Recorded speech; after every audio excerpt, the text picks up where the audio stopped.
Winston Churchill deliberately starved 3 million Indians to death in 1943. Here's the proof the British tried to hide. While the world celebrated Churchill as a war hero, he was engineering one of history's worst genocides. The evidence was buried for 80 years. Official documents were classified, photographs were banned, witnesses were silenced. But in 2010, declassified files revealed the horrifying truth.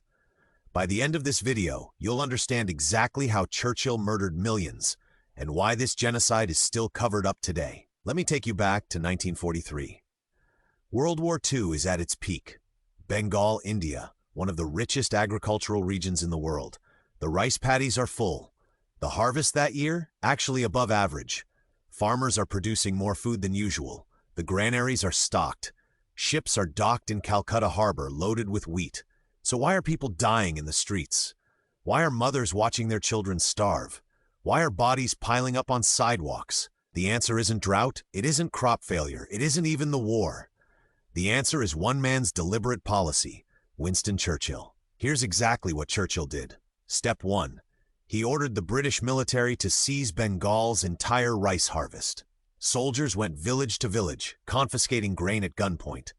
The food was redirected to feed British troops in Europe and build strategic reserves in case Germany invaded Britain. Step 2. When the famine started, Indian officials sent desperate telegrams to London begging for emergency food relief. Churchill's response? He wrote, "Why hasn't Gandhi died yet?" In cabinet meetings, he blamed Indians for the famine, saying they were breeding like rabbits. Step 3. This is where it gets truly evil. Australia offered to send 100,000 tons of wheat. Canada offered grain shipments. Both offers could have saved millions of lives. Churchill personally rejected them. He said the ships were needed for the war effort. But declassified records prove those same ships were used to transport non-essential supplies to Europe, including building materials and luxury goods for British officers. Step 4. Churchill ordered a complete media blackout. British newspapers were forbidden from reporting the famine. Photographers were arrested.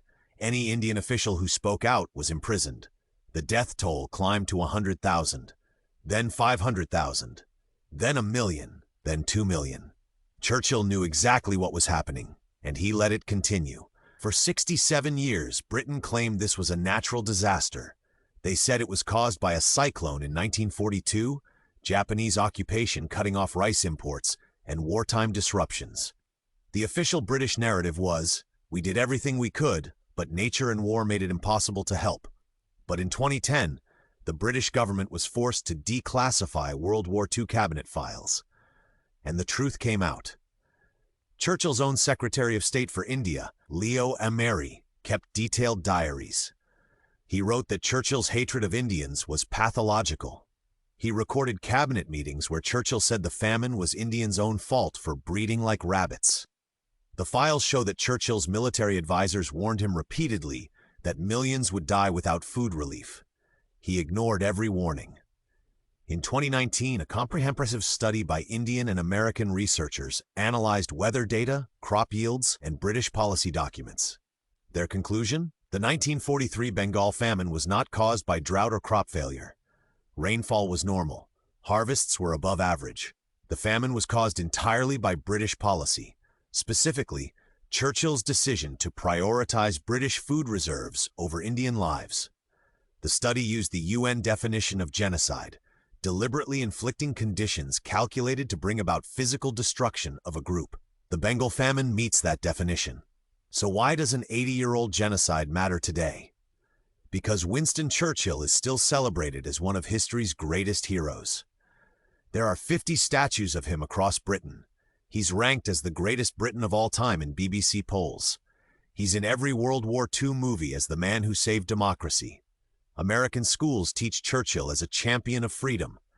But here's what they don't teach. Churchill caused more deaths than many dictators we call evil. Stalin's Holodomor killed 4 million Ukrainians. We call it genocide. Mao's Great Famine killed 15 to 45 million Chinese. We call it genocide. Churchill's Bengal famine killed 3 million Indians. We call him a hero. The difference? Who writes the history books? In 2020, Black Lives Matter posters in London targeted Churchill's statue.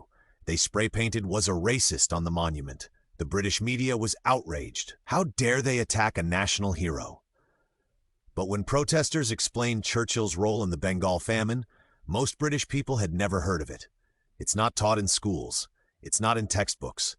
The Churchill Museum in London has 50 exhibits about his life. The Bengal Famine gets one small paragraph.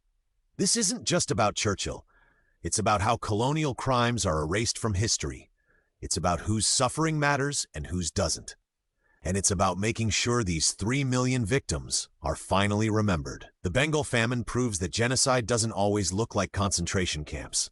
Sometimes it looks like policy decisions. Sometimes it's done with paperwork instead of weapons. Sometimes the murderers get statues instead of trials. Churchill made a choice.